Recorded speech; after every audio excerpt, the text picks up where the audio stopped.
And we're going to have Dr. Joseph Moore, who's our managing principal investigator, come up and do our presentation for us.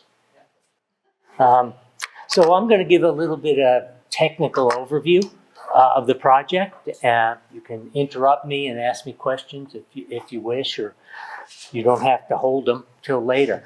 But before I start, I really want to thank all of you. I want to thank Milford City, Beaver County Commissioners, Beaver County, for all the support that you've given us. And this is a unique project.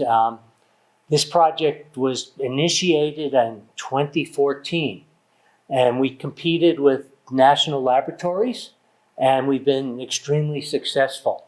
So we'll be moving, as Chris said, into the next phase. We started October 1. And because of the support that you've given us and our successes, the governor gave us this 2 days ago, Innovation Award for Natural Resources. So thank you, you earned it. So let's go ahead and we'll talk a little bit about what we're doing, why we're here, and where we're gonna go. So you've probably seen all this or been out to the drill rig once or twice. So I guess the first question is, what is FORGE? What is the Frontier Observatory for Research in Geothermal Energy? And you can think of it as a laboratory, and it's a field scale laboratory for testing tools and technologies for building enhanced geothermal systems. And it's the only field scale laboratory in the world dedicated to doing this. It's not designed to produce electricity, although hopefully we may do that. But really, it's put Milford, it's put the US on the map as a place where companies can come and develop new tools, test new tools, put tools in the wells and not worry about something happens to the well. That's what we're looking for, to test these tools. And in fact, one of our very first successes was a new drill bit. And think about that, that's maybe not so essential, maybe, well, there are drill bits out there. The drill bits look like that big one, that plastic carbon one here. And it's important because one of the big costs of building one of these systems is called tripping. So we put the drill bit on some pipe, and pipe goes down the ground, turns, twists, and it grinds up the rock. Well, after a few hours, that drill bit wears out. And so we have to take all of the pipe out. Imagine you have 10,000 feet of drill pipe, and you have to unscrew them in 100-foot sections. And that takes a day. And at $90,000 a day to be out here, it's expensive. And the first success we had was we increased the it's called rate of penetration, but we went from like 10 feet an hour drilling to 130 feet an hour. We increased decreased the cost by 30 or 40% now, which is a big deal when 50% of the total cost is in drilling. So that was our first success, and that's now being used in the oil and gas industry. It's being used by geothermal. So these are important. These are important for the community as well. So the goal for us really is to create geothermal reservoirs where none exist naturally. Okay? Blundell is sitting on a natural geothermal reservoir. It had hot springs. Now it has fumaroles, gas seeps, but it had hot springs. It was a natural geothermal system, and I'll explain that in just a moment. So history, we're entirely funded by the Department of Energy. Okay? We don't receive company money or private funds. We're the only university that actually bid on one of these projects. There were 5 teams when we initially started. The project was initiated in 2014 by the government. 2015, we received a small amount of money just to do a survey, desktop survey.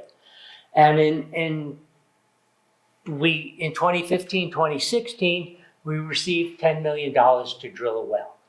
At that point, there were two teams. There were National Lab, Sandia National Lab, who worked out at Fallon, Nevada. Anybody seen Top Gun? Oh, yeah. Top Gun is where the Nevada site was. They were at the southern end of the runway. Not a great place to be. And of course, we were here. We both drilled wells, and Forge was awarded to Milford, to Utah here. We've drilled 2 additional wells for testing. Some of you may have seen that. So I'll show you, we have 7 wells now. There are two wells that go down about 5,000 feet and then make a turn. And that's our production and injection wells. And there'll be more of those coming in the next few years. We've stimulated the reservoir. So what that means is we've created a reservoir, we've pumped water, this is terrible. We've pumped water into the reservoir and we produced it out. And we produced it at a high temperature at commercial rates and commercial temperatures. I think it was 190, it was about 400 degrees Fahrenheit that the water came out, went in at about 50 degrees. So it went in through the rock, through the cracks that we made, and out. Well, let's just take a look at what a natural geothermal system is, what Blundell, looked like. Because these only occur where hot springs are found. This is called a convective system or a natural geothermal system. Term's not important. It has 3 components, like legs on a stool. One of the components is heat. Right? We can drill, the deeper we drill, the hotter it gets. That's the heat, just coming from the center of the earth upward. Okay? Simple. It has to have water to move the heat from below to the surface. And the heat is represented by these hot springs, nice warm hot springs. Lots of them up in Black Rock Desert. Right? Mm-hmm. Might be a good place to look. So we need the water, and then we need cracks in the rock to allow the water to move through. Okay? And these are convecting systems. It's a lot like pot on the stove. And they do convect. The heat comes in from the bottom. The water is warm or hot at the bottom. Because it's warm, it's buoyant. It rises up to the top of the pot. It cools, goes back down. Simple. And so we need faults and fractures, which we have here. So this is what Blundell is doing. They're drilling into these faults and the fractures that exist naturally. They take the water out, they use it to generate electricity, and then they put the water back in. It's a requirement by law. Okay? And everything is cased off. Natural geothermal system. Simple, really kind of simple. And these last for thousands and thousands of years. And geothermal systems, the first one that was started was 1904 in Italy, but typical 60 years plus is not uncommon for geothermal systems. Okay? So what are we doing that's different? Well, we don't have the cracks, and therefore we don't have the water. So what we need to do is make the cracks and put water into the system, allow that water to heat up, pump it out of the production well. This is what we've done so far. There are 7 wells, 16 A and B are deep wells. These are the injection and production well. They sit one on top of another. They're about 300 feet apart here. And they're drilled vertically.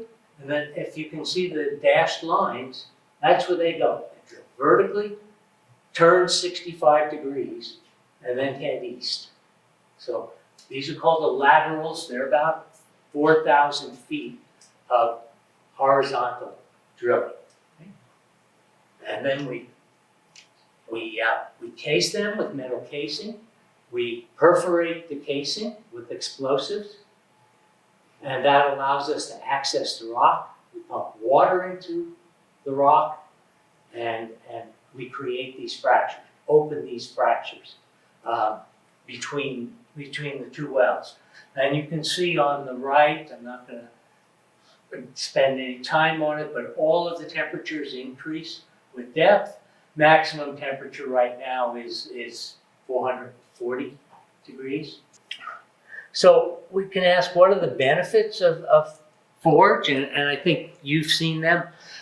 We support local services. We've done everything we can to utilize the local services. And that the motel, the eating establishments, hardware. We're right now using the crane from the Ace Hardware, heavy equipment. Rollins has done a tremendous amount of work, and I know some of the high school students have helped. They're so excited. Road maintenance, we've kept up some of the roads, and I think in the last 6 months we've invested about $500,000. So for a relatively small project like ours, I think that's significant. And that's what we plan to do. No man camps. We don't want people on site. They have to come here. Okay? And that's important. On the environmental side, I know Commissioner Pearson has been on these commercials talking about the environment. And of course, geothermal has a very low environmental impact. It's like 20% of a wind farm. It's really small. Most of it's underground, not on the surface. And of course, Chris will talk more about the education that we're trying to provide, not only to the school kids here and high schools and the lower grades, but in the overall community and to our legislators, right? And to your elected officials. I think I'm going to let Chris continue. Thank you, Joe. So, as I said, I'm with the outreach team with my partner in crime, Goshi, in the back. We are the feet on the ground in Beaver County, and I have to tell you, we have actually had people reach out to us and say, can you teach us how you get those relationships going with the people in Beaver County? And we always say, it's the people in Beaver County. Honestly, you guys have just simply been so kind and so generous, and we cannot appreciate you enough and tell you how much we appreciate your friendship. So we want to make sure that you all know what's going on, because this is your project too, right? We cannot be successful if you all are not in the loop.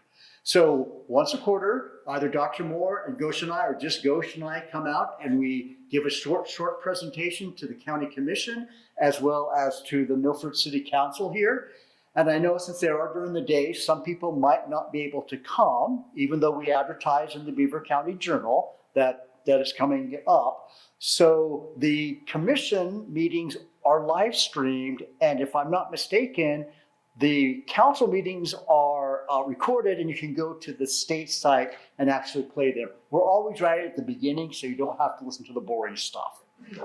So more importantly, and much, much more enjoyable than hanging out with the commissioners and the council people and the mayor, is that we go into the schools. And I got to tell you, you have some really awesome young people in this community. So we visit 5th and 6th grade classes, and we teach them a little bit about geothermal energy. And then we do some fun, hands-on science activities. And it's so great to see these kids get the aha moment. It's amazing. We also go to the high schools. It's a little bit less fun and more of a lecture. It's a little deeper and more involved, than obviously the elementary school. And in the past, we have been able to marry those with contests. So the little kids do a poster where they write a paragraph or two, about something involving geothermal energy, and they illustrate it. And the winners and the runners-up each get an Amazon gift card. And actually, last year we happened to have a past winner in the class. And when all the kids said, "What did you win?" he had the perfect amount of embarrassment and excitement to say, $50. So it was a lot of fun. And for the high school, oh, by the way, all of the posters are displayed in the local libraries. In fact, if you just go up the street here, I think Cynthia still has Milford Elementary's up, and they're fantastic. We also, for the high schoolers, did a song parody contest where they had to take a song, switch out the lyrics, and make it something about geothermal energy and do a video. I had no idea there were so many Taylor Swift songs in the world until we ran this contest. But it's a lot of fun. Everybody has a good time. And here we just have some fun photos of past winners. These gentlemen on the bottom here were our first song parody winners, and I think the mayor might remember enduring their song, which was Taylor Swift, by the way. So we also are always at the fair. We love coming to the fair. It's a great time for us. We host a booth, which is important because it not only gives us an opportunity to give updates and to tell people what's going on, but we also get an opportunity to answer questions. So people come up with what's going on, what's next, and it's really great. But we also have some games and have some prizes for the kids. And I have to tell you, we have a spinning wheel. You get the prize, what it lands on. However, if you'd like, you can answer a trivia question about geothermal energy and choose the prize you want. And if you're a parent here of a kid who's between about 12 and 14 years old now, you should be very proud because they marched up and they said, "Hey, you guys came to our class. I want to take the trivia quiz." And they all did it correctly. Of course, we helped them if they didn't, but they all did an awesome job. And a couple of years ago, we were one of the stops on the pre-fair field trip for all the kids. We had 800 kids come to our stop and learn a little bit about heat transfer. And then we also have tours, particularly for VIPs, right? So we've had the Secretary of Energy, we've had the Deputy Secretary, the Undersecretary, the Assistant Secretary, and as a matter of fact, in a couple of weeks, we have the Undersecretary and another Assistant Secretary. Apparently, there's lots of secretaries coming out. We've had members of Congress, we've had Senator Romney, we've had former Representative Stewart, we've had Representative Curtis, Representative Malloy have all been out here. The commissioners have all been out. The council members and mayors have been out. We've had state legislators, the governor, the lieutenant governor, the governor of Colorado. We've even had members of parliament from other countries come to Beaver County to see why it is the center of geothermal research. So it's been really cool. Now, we'd love to have everybody come out, and we were just talking about maybe we will do some field trips for the local public next spring, early summer. But in the meantime, what you can do is visit our virtual tour. So it's on our website, and there's the URL, or you can just go utahforge.com, it's right there. And it gives you an opportunity to learn about each and every single well, some of the surrounding information. You can even go on a on a rig. So we have, it's available on your computer, on a tablet, on your phones, and if you have an Oculus, it's super cool to be on top of that rig and kind of get all dizzy. But we're committed to being here. We're excited about what's coming up, and we cannot thank you enough for everything that this community has done for us. And as a matter of fact, Gosha and I did a presentation last year at a very large industry event about communication and outreach to the community. And I ended it with what my friend, and I'm okay admitting it now, my favorite member of the county commission, Tammy Pearson, said to us once. She said, "You're a close second." She said to us, Gosha and Christopher are two of Beaver County's own. And that's something that touched us in the heart very much. And we're very appreciative and we feel that. So Joe's going to tell you much more exciting what's next. Just to finish this off, so what's next? Well, I think it's going to be an exciting 4 years. As you heard, we just awarded the next 80 million for this project, which is fantastic. We're excited again. It's in part because of the support we get. That's been so important. But this will bring us to a total of about 300 million, which is an exceptionally large project for a small group in the government. So we're working on the plans, but we will be drilling another well, another deeper, hotter well. We should be going to about 500 degrees Fahrenheit in that well. That will push equipment, push electronics, push drilling tools even further. Hopefully they'll hold up, but we know there'll be some learnings here. We'll also conduct some long-term tests. What you see here are pump trucks and a couple of tanks. These are 20,000 barrels. One barrel is 42 gallons. So these hold a lot of water, and you can see some steam coming off of the circulation test. In this test, we pump water into one well. It flowed to the second well. It's actually the well on the left. Out that well, and then through what's called a separator, where it boiled. And then steam coming out, and put it back.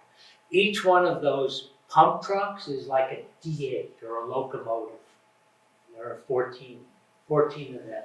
There's a lot of pressure going into the ground and pumping the water through. And of course, we'll continue with the outreach and the work that Chris and Gosha are doing. I think I'm going to stop there, just leave you with a picture, and hopefully I can convince you to eat and ask some questions.